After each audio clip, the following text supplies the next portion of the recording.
All right, I say good evening. I hope that all is well. We are continuing in Meretz Hashem on Nun Zayin Amud Days 57b.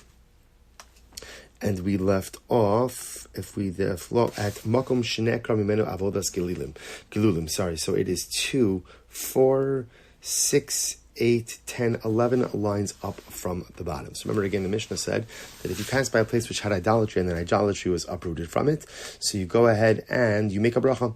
So Tanur Abban Hara Markulus Omer Baruch Shenasan Erech HaPaim LaOvrei Ritzono.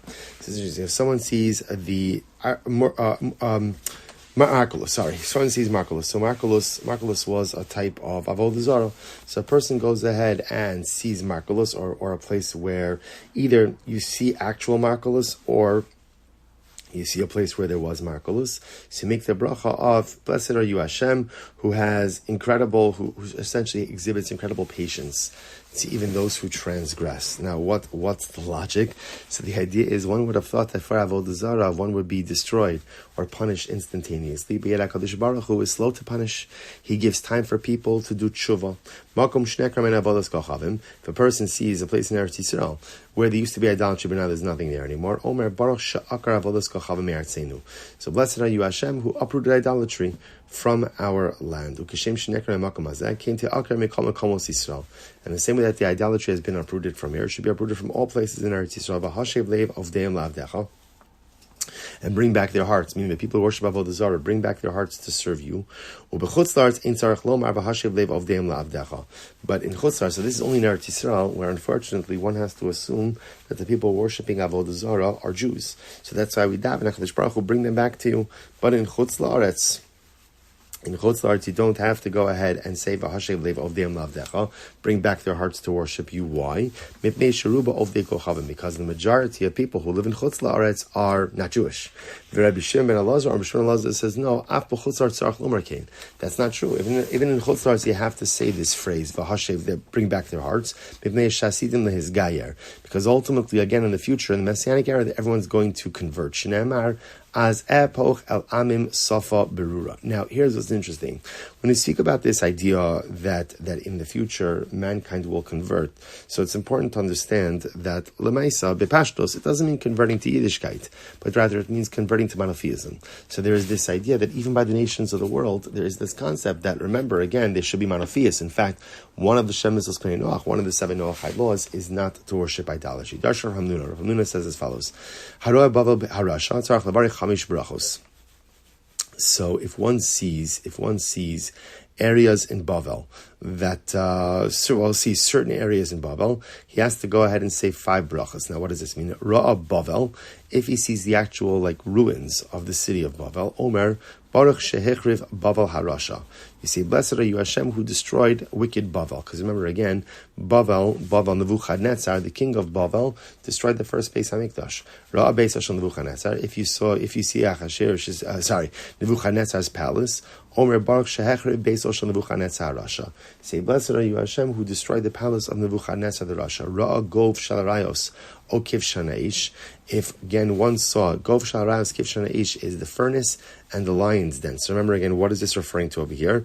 This is referring to the lion's den is where Daniel, the Navi Daniel, was thrown into, and the prison, right? The prison is where Hanani, Mishael, and Azariah were thrown into. So what's the halacha? So the Gemara says, Ra Gov Shalarayos O Kiv Shanaish. So the Gemara says, then you go ahead, Omer Baruch Sha'asa.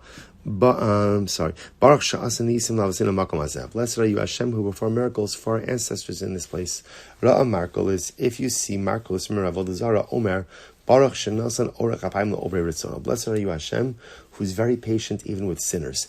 Now the truth is, this is incredible to learn this Gemara in Erev Yom Kippur, because at the end of the day, we benefit from this as well. Lest we think that it's only the idolaters who benefit from this divine patience. That's unequivocally untrue. We commit averos all the time, and yet we thank HaKadosh Baruch Hu so very much that He does not punish quickly, but rather gives us the time to be able to turn ourselves around. So the Gemara goes weiter. Ra'a makom shnot limenu afar. If you literally translate it, if you see the place from where they take earth from where they take earth. So this is interesting. So Rashi points out over here, so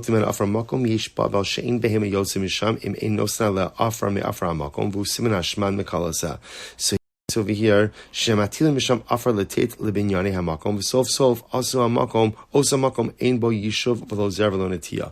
So Rashi gives two interpretations. We'll go from the second one, that this was a place where they took dirt to build. So because they kept on taking dirt, therefore again there was no habitation that was there. So what does the Gemara say?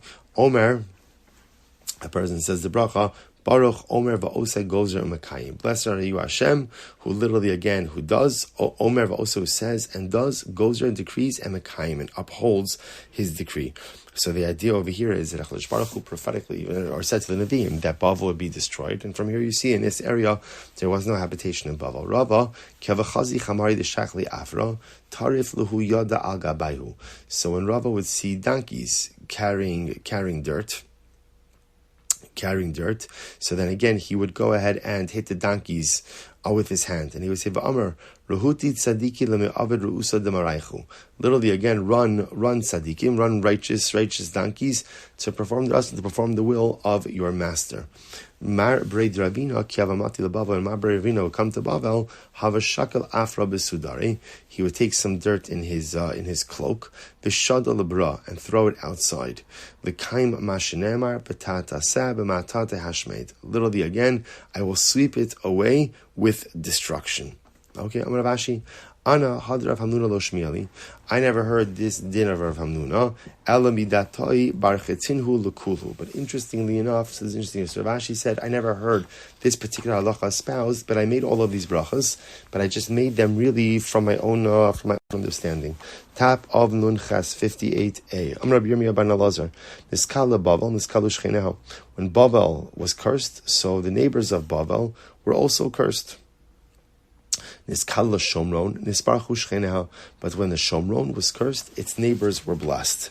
Now, this is actually very, very interesting. We'll see in the Gemara. Niskal Bavel, niskal shcheneha. What does he know? When Bavel was cursed, its neighbors were cursed.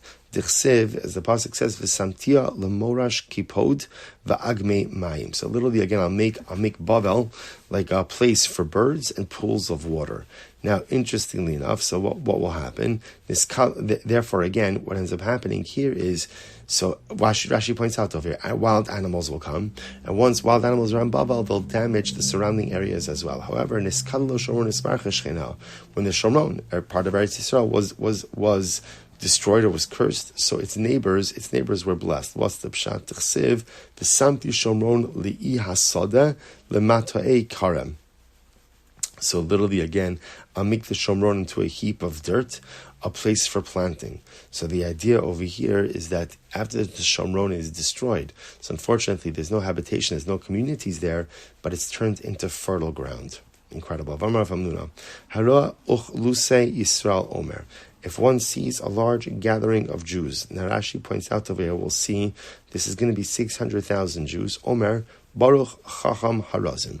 Blessed are you, Hashem, who is the knower of all secrets. The knower of all secrets. Now, the idea over here is that when you see such a great group of people, so you realize like how many different levels of understanding and intellect, and everybody has their secrets. How many different layers of secrets are contained, within this group. If one sees a large gathering of idolaters, so we say Omer, the bracha you say, or the statement you say is Busha imchem. Your mother is embarrassed about your conduct. So the idea is that these are idolaters. Hara ochlusei Yisrael Omer. If a person sees a large gathering of Jews, so you say is Baruch Chacham Harazim. Shein daitem dome zelazeh. So you say, blessed are you, Hashem, you know all the secrets, because in this group of people, right, no one has a mind that is similar to the other. The same way nobody looks like, the same way that people don't look exactly like each other. So the same way that our exteriors are different, our interiors are different as well. Ben Zoma ra'a ochlasa agav ma'ila b'harabais. This is beautiful. So Ben Zoma saw a large group of Jews while standing on the Harabais, the Temple Mount. Omar, he said, Baruch Chacham Harazim. Ubarak shebarak kol elu l'shem sheni. So this is beautiful. So he made two brachas. He made two brachas. Number one, Baruch Chacham Harazim, blessed are you Hashem who knows the secret of all things. And he also said, Baruch, blessed are you Hashem who created all of these people to serve me. Now what does this mean? What Ben Zoma was saying was, within that group, obviously, there are farmers and there are bakers and there are all different types of professions who provide the needs for everyone else. So Ben Zoma says, if these people didn't exist, I would have to do all of this myself. So he thanked Hashem for essentially creating this community of people that provided for his needs. Quite beautiful. Huayu Omer used to say, Kami Yegios Yaga Adam Arishon Ad Shemaza Pas Le'achol. So Ben Zoma said the following, this is really an incredible Gemara. How much Adam had to toil in order to get bread? Right? What did Adam have to do? Charash v'zara v'katzar v'imer v'dash v'zara uberer v'tachan v'hirkid v'lash v'afa. So remember again, he had to go through the whole process, right? He had to plow, he had to plant, he had to harvest, he had to gather everything together, he had to thresh, he had to winnow, he had to then grind up the flour, he had to sift it, he had to knead it, he baked it, and then he ate. So Adam Rishon had to do all the steps. Va'ani, but Ben Zoma says, me, mashkim umotze kol elu mitukan lefanai. This is really beautiful Gemara. So Ben Zoma says, but me, I wake up in the morning and Baruch Hashem, I go to the bakery, or we don't have to go to the bakery, maybe there's delivery, and it comes right to me. Pretty incredible. Because first of all, just if you think about it, a real prophetic Gemara about Akaras Hatov, and just about how much we have to be makir tov for the fact that Baruch Hashem, we have so many of the comforts of life that are literally right at our doorstep. Pretty incredible. Similarly again, so Ben Zoma goes on. He says, and how much effort did Ben Zoma have to put in order to go ahead and have an article of clothing to wear? Gazaz, v'libein, v'nipes, v'taba, v'arag. So he had to shear the wool, he cleaned it, he had to weave it, right? And then only afterwards, after he went through all the processes, then he had something to wear. Va'ani, mashkim umotzi kol elu mitukan lefanai. But me, I wake up, and what do I find? I find ultimately again that all of these items are ready for me. Incredible. Kol umo shok tabas lapasavesi. And interestingly enough, here, so Ben Zoma says, all of the different nations come to me at the entrance of my home, and I find all of them before me in the morning. This is interesting. So I'll just point out something very interesting about this as well, that if you think about this yisod, if you look at Ben Zoma's Lashon, Ben Zoma speaks about, again, two things, right? Number one, how much the Adam Rishon have to work to get bread, and how much the Rishon have to work to get clothing. And the way Ben Zoma says, he goes through the process, and then he says, Va'ani, but me, mashkim. I get up early in the morning. So what's interesting to note about this is as follows. Ben Zoma, if you have your bread made and your clothing is ready, why do you have to get up so early in the morning? But Elamai, this is exactly the point. What Ben Zoma is teaching us is as follows. Because I don't have to toil, I don't have to exert myself in finding these particular things, right? I don't have to go through all the steps of planting and every subsequent step to get my bread. And I don't have to go ahead and, shear the wool and do all the subsequent steps to make my clothing. It's there for me. That means I have more time. So having more time, Ben Zoma says, doesn't mean you get to relax more. Having more time doesn't mean you get to take it easy more. Having more time means mashke money. I wake up early, right? Which is a really incredible idea. I wake up early so that because I don't have to do these other things, therefore I have the ability to truly maximize my time. Such an interesting idea. If you think about this, in the age in which we live, where there are, Baruch Hashem, so many time-saving devices. So it's important to understand that the kunst, right, the gadlus, the greatness of time-saving devices is not that now I have more time for myself, or I have more time to sleep, or I have more time to relax. The whole chap of the time-saving device is that now I have more time to be productive. I don't have to be the farmer. I don't have to be the clothing manufacturer. It's done for me. And therefore, I have the extra time, and with that extra time, I have more time for my personal spiritual development. Incredible. So, all right, we'll stop over here tonight. Looking forward to Mitzvah Hashem to getting back on track for next week. Wishing everyone a good night of Shabbos, a Gemar Chasim Tova, meaningful and uplifting fast, a beautiful year filled with brachos, besoros tovos, hatzlochos, yeshuas, nechamas, and halavai, geula, Mashiach, Beis Hamikdash for all of us. Kol tov again, good Shabbos, Gemar Chasim Tova.